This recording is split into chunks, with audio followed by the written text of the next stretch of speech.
Another file lands on the desk. Questions that refuse to die. I'm not here to judge. I'm here to expose. Dark docket.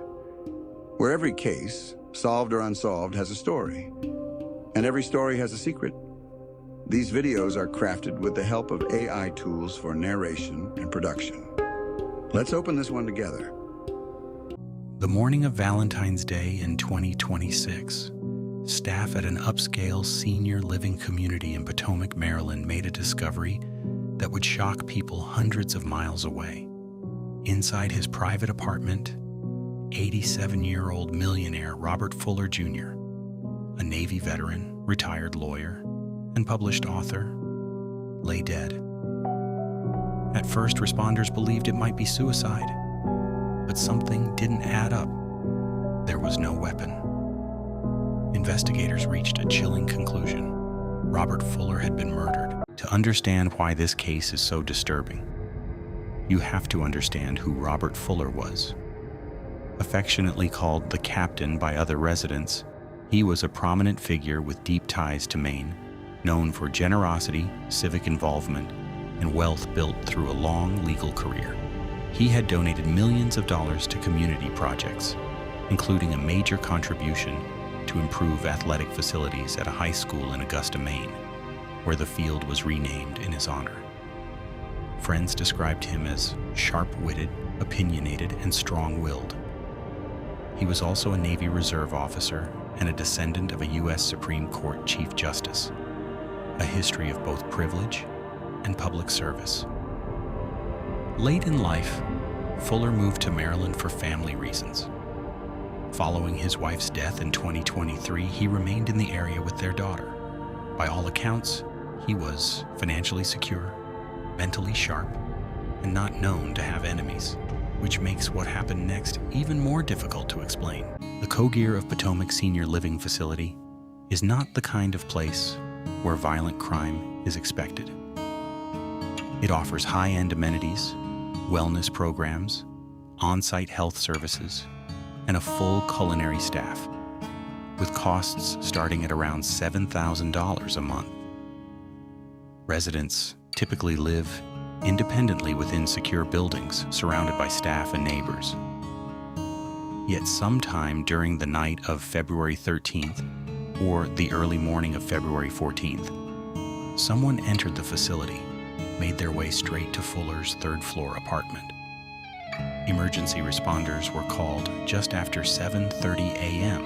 when he was found unresponsive.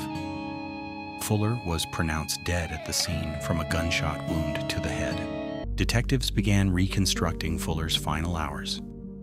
He had reportedly gone to bed the night before as usual. No reports of disturbance, no obvious signs of forced entry. But police quickly reached another unsettling conclusion. Robert Fuller had likely been targeted. Investigators stated that someone had made a deliberate decision to enter the facility and go directly to his apartment, suggesting prior knowledge of the building of Fuller or both. Yet authorities reported no clear motive. Friends and community members were stunned. Many described him as generous and civic-minded, someone unlikely to provoke violence. Police interviewed residents, staff, and associates. Records were subpoenaed and evidence was collected. Still, answers remained elusive. Then investigators released something crucial. A security camera captured a person walking on the property around the time of the killing. The footage showed a slender figure wearing dark pants and a light-colored plaid shirt, with long, dark hair visible from behind. Investigators noted a distinctive gait, as if the person favored one leg. Police could not determine the individual's gender or race. They also did not know whether the person acted alone. But the video confirmed something chilling. Someone had been there. Someone had walked into a senior living community, entered an elderly resident's apartment, shot him, and left, without being stopped, without being questioned. Authorities have repeatedly stated that Fuller appeared to have been specifically targeted. This was not random violence, but the question that has haunted the investigation is simple. Why? Fuller did not fit the profile of someone entangled in criminal activity. He was elderly, wealthy, and widely respected. He had lived a long life of public service, legal work, and professional success.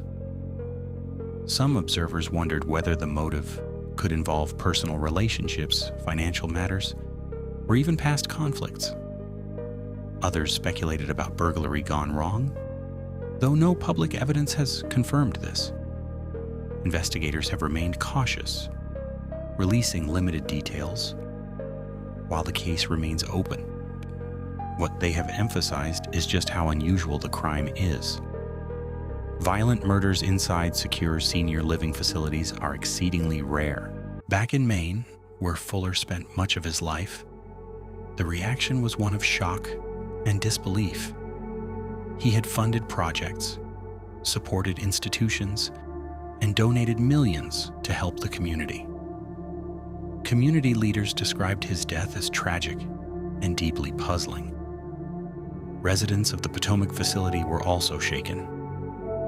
Management characterized the incident as isolated and increased security afterward. But reassurance did little to erase the reality. Someone had entered a supposedly safe environment and killed one of its residents, and no one knew who. Adding an eerie layer to the case is a detail that seems almost fictional. Robert Fuller himself had written a crime novel, Unnatural Deaths, published in 2009. In his own work, he explored mysteries, investigations, and unresolved questions. Now his death had become exactly that, a mystery. Investigators continue to follow leads, analyze evidence, and appeal for public assistance. But as of now, no arrests have been made. The murder of Robert Fuller leaves behind a troubling set of unanswered questions. Who entered the facility that night? How did they gain access? Why was Fuller chosen? And where is the person seen on camera? For now, the case remains open. Somewhere, someone knows what happened in that apartment on the morning of Valentine's Day.